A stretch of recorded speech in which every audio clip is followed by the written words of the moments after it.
Hello everyone, and thank you guys for tuning in and watching this introductory video to the Brian versus God Bible study series. Yes, I am starting a Bible study series called Brian versus God. That's why I thought it was necessary to have an intro video to this, because it probably requires some explanation.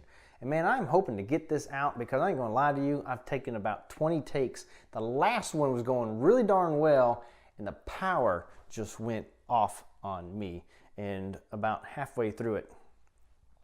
So I hope this goes through, because let me tell you what, it's starting to sound a little bit more frustrated every time I do it. But it's real, y'all, ain't it? It's real. Let me make sure I got all my setup. I got 20 minutes to do this, because that's going to be the kind of the point of these things. These little 20-minute teaching videos that I'm going to do. Hopefully it's going to keep y'all's attention span. That's what I'm going to be shooting for.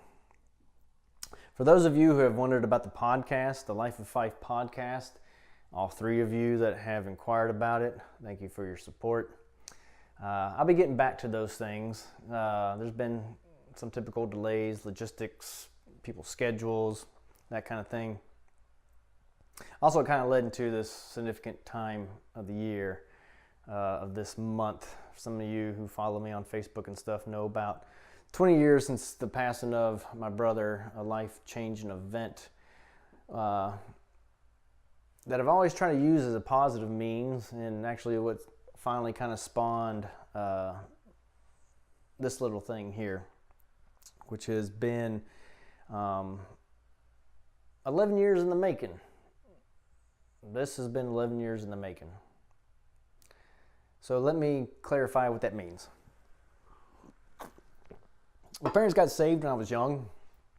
When I was about 5 years old, my parents got saved. I grew up in church, had a good home, good upbringing, very classic Americana, I guess you could say. My mother kept a daycare at the house. My dad worked Monday through Friday. He'd come home 4:30, 5 o'clock. My mom had dinner on the table. She would yell across the neighborhood.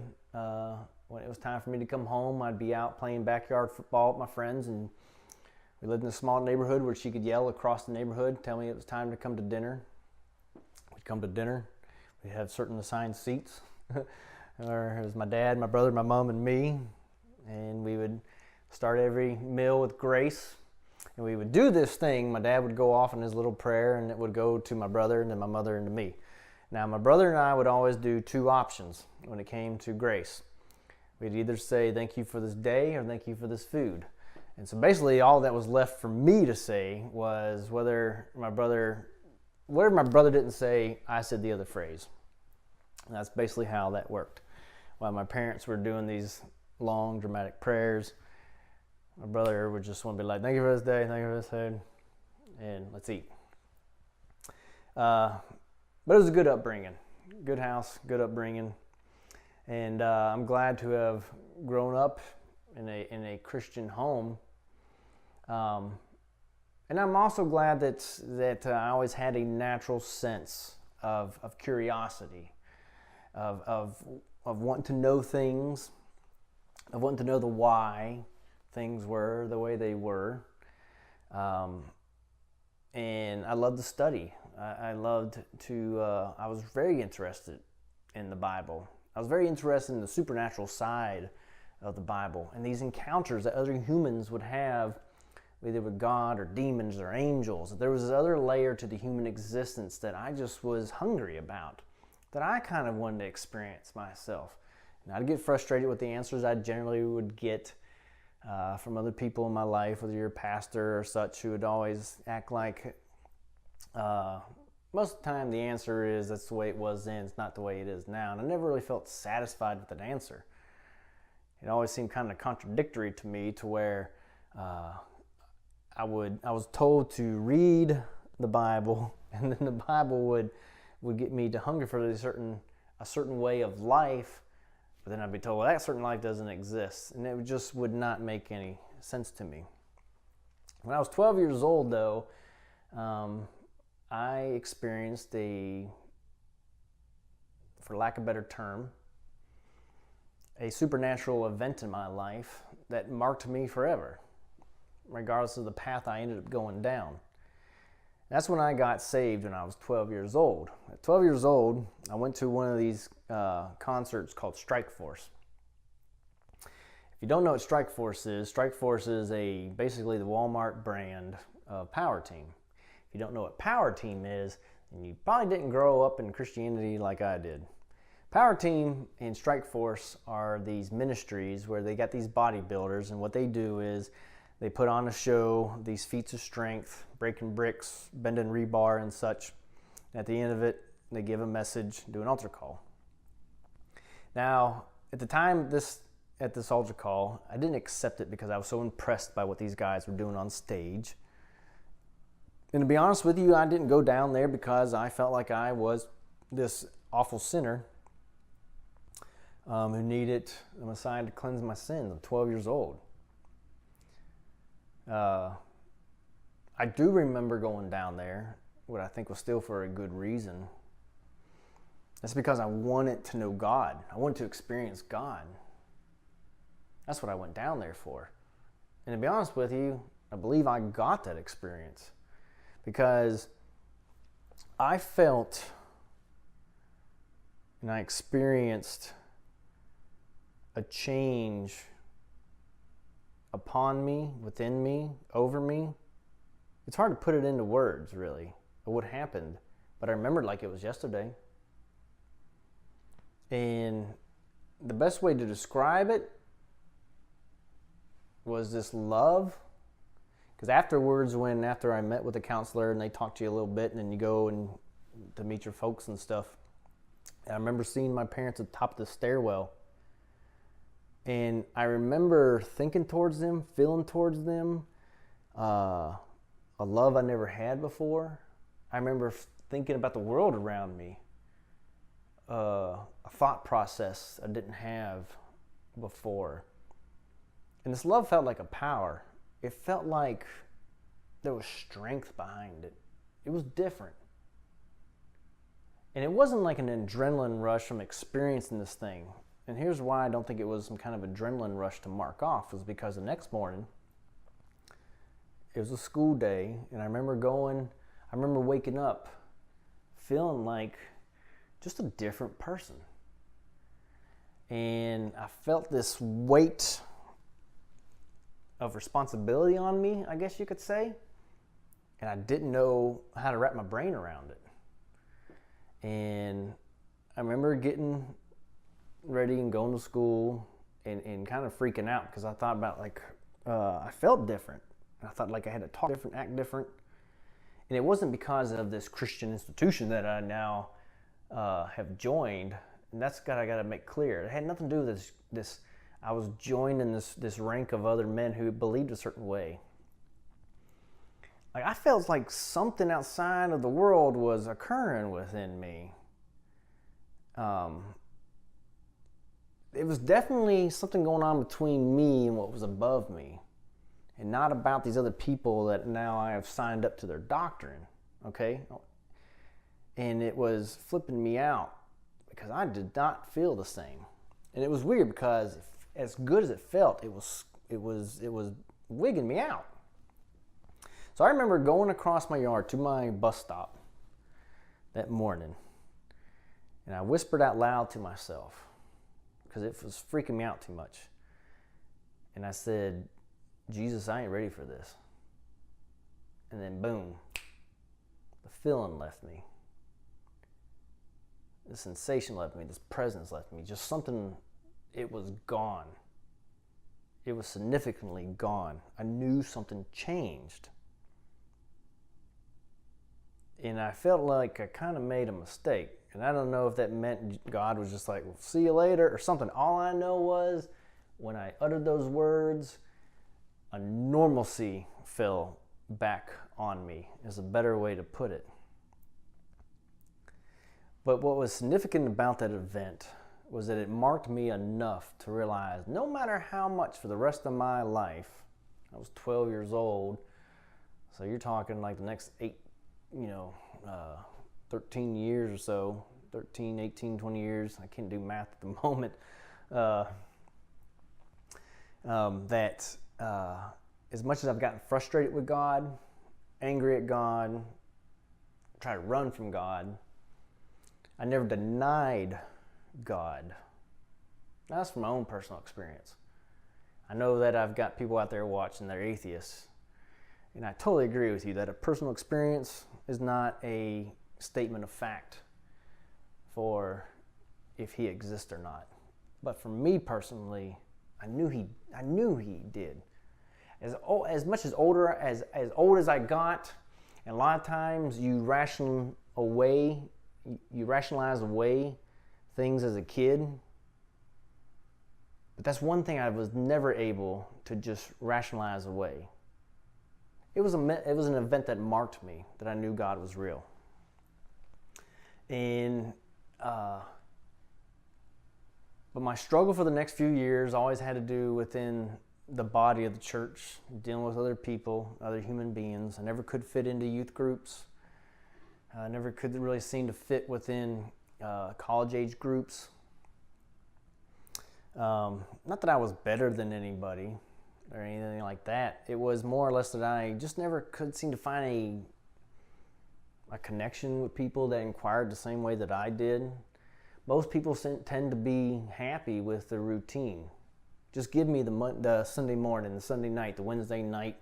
Let's have our covered dishes. Let's do our little Bible studies. Let's do the little routines that we're supposed to, that requires us to be Christians. And can we just go get a chicken basket and fries? That's Christianity growing up.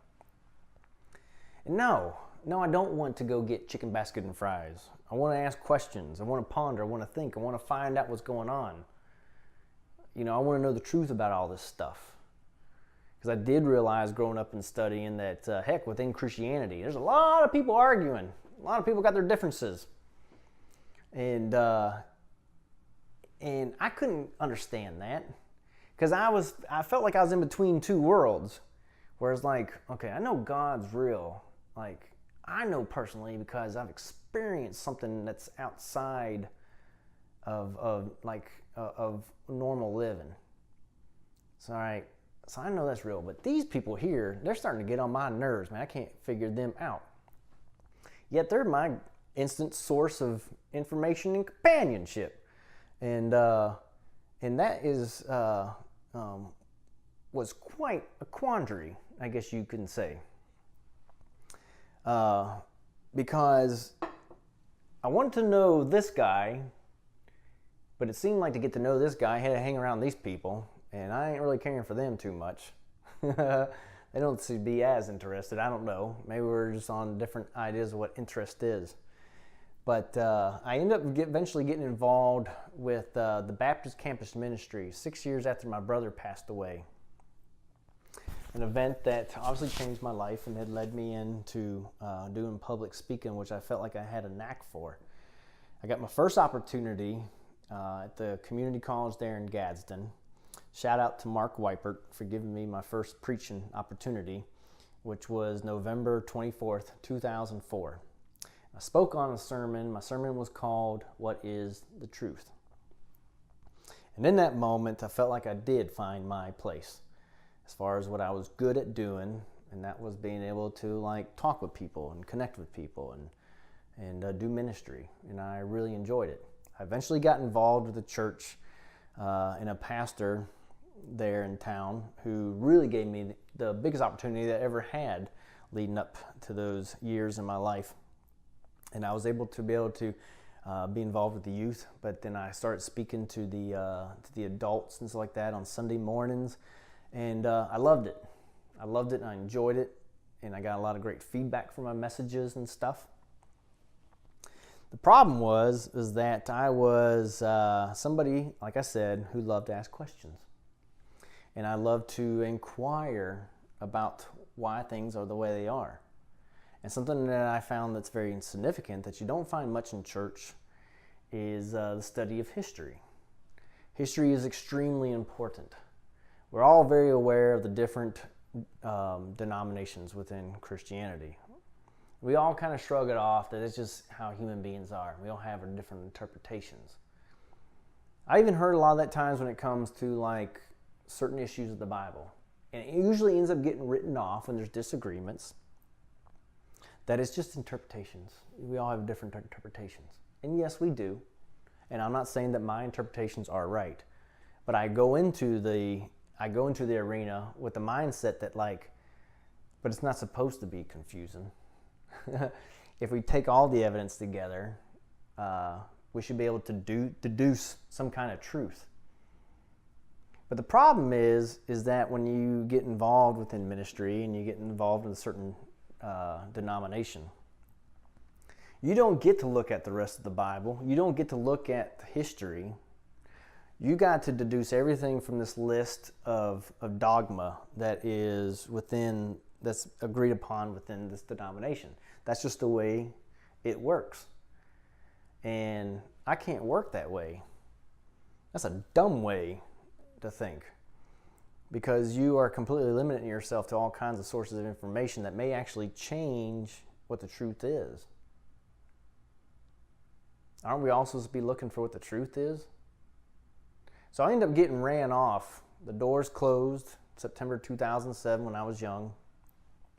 The leadership took me from being this awesome young man, gifted from God, and looked down on me as somebody who, quote unquote, was getting into cultic-like thinking, and was getting into some dangerous doctrine and all that kind of stuff. Oh, am I? Okay. Now, there was no reason other than we've been in ministry for this long and you're young, you should just trust us. That's not how it works. That's not how you find truth. But that was the attitude that was given towards me. Now, I don't want to harp on these people that were involved in my life at that time. They're good men, and they believe the way they believe. And I've had, over the last decade, I've had to let go of some stuff. Because following September 2007, when the doors closed on me at church, I ended up went through a horrible divorce. And then at the same time, I was also started working at the most horrible place on planet Earth, which was St. Clair Prison, for the next 8 years as a corrections officer. So it was like the last decade of my life just became what the Christians like to say, a wilderness. I went to the wilderness of hell for a while. And but like I said, I never ran away from God. A lot of anger, hurt, pain, frustration, finding myself. A lot of those things happened within that last decade. And leading up to this month, I did a lot of reflecting. So I thought, it's been 20 years now. It's been 20 years since I lost my brother. And he was my biggest fan. So even though he was older than me, he actually looked up to me. And always saw some potential in me. Always wanted more for me. And of course, I lost a big part of that when he left, but I always try to use it as motivation. And it led me into what I felt like I was gifted to do, and then everything collapsed at the church, and it was just like boom, boom, one thing after another. And it knocked the wind out of me for so long. So I took some time to reflect last week when it came around to the last 20 years now. And I thought about, what would Kevin think about where things have gone? Would he felt like I'd given up? Would he give me some kind of words of encouragement or advice? A lot of things went through my head. This whole thing, Brian versus God, has been something that has been on my mind for a long time. This idea of the concept of just man and his struggle and his strife to know, discover his Creator. So I decided, what's holding me back? The doors closed back in back in 2007 because of some other men in my life. Men who have their own thoughts, their own feelings, their own faults. They're human beings. And should I really let that stop me from what I felt like I was meant to do? Timing is everything. And heck, maybe I had to go through some certain things for quite a long time and learn some certain things to be able to get to where I'm at right now. It is what it is. I'm not qualified to be some kind of minister or preacher, I guess. Not in the typical sense. I almost didn't graduate from the School of Ministry. I did, though, so if that helps to have some credit, I did graduate from the School of Ministry. The fact that I didn't, though, should make you intrigued at that I do think outside the box. The whole point of this Bible study that I'm going to end up doing, and hope that you guys tune in and enjoy, is that I want to approach this whole thing is just when I tried to approach my pastor years ago, and I was never given an opportunity. That we're just people. None of us know really any more than the other, in a sense. Some of us do, yes. But at the same time, all because a certain facility wrote on a piece of paper you qualified for this certain thing, doesn't make you any more knowledgeable than the next guy. I guess the only thing that really qualifies me to talk on these things is that I was born one day, and I'm on the same path as everybody else. Problem is, a lot of us don't pay attention to that path as much. That path being that we have 80 years. If we don't die early, on average, we got 80 years to figure out this thing called life, the meaning behind it, what's happening afterwards. Because that's definitely a guarantee, right? Death is a guarantee. So, on the first sermon series, which is going to be the next episode, the first teaching series, I'm going to go back to where I started and where I left off. And that is seeking what the truth is. And there are two world views that it could be summed up to where we could find our source of truth. And that either is atheism or theism. And that's basically the basic groundwork of where we'll be headed into. I'll tell you right off the bat that I think atheism is a faith of fools, and that may set off a lot of my atheist friends, but I want you to hang in there. Hang in there enough to realize, well, things called Brian versus God, there may be some arguments that I'll make in here that at least you'll enjoy, but we all can learn something, right? I don't know it all. I don't. But what I do know is that I'm in the same boat as everybody else, and that we're all trying to figure out what the truth is. And I think there is a way to find the truth, though. Now, I'm not saying I have all the answers. I don't. But I think that there is a way to get there. And you know what the best way to even start is to start a discussion, start a conversation. And that's what this is going to be. I hope you guys tune in and enjoy this series that is coming up, because this is really where my heart lies at. It's been 11 years since I have given a message, and to be honest with you, I've made a lot of excuses of why I haven't gone there yet. But at the same time, I think timing, like I said, I think timing is everything. And so I want you guys to tune in next week. It'll be my first sermon series in 11 years. And we are going to discuss what is truth. How can somebody find truth? Are there laws governing how we can deduce what truth is?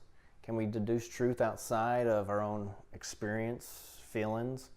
Can we deduce it out of other influences, which is mainly fellow human beings? The topic of truth, what is truth, is an interesting one if you think about it. especially nowadays with all this popping off of fake news and all that kind of stuff. Truth seems to be getting blurred more and more each day. And never more is it important than today to find out what the truth is. Because what's interesting is that we have at the tip of our fingers access to all kinds of knowledge nowadays with the internet. But doesn't it seem that we are dumber than we've ever been? That's ironic. But the truth, that is something that we all need to know. Especially when it comes to why we're here, who created us, and what's the plan, and what's the purpose.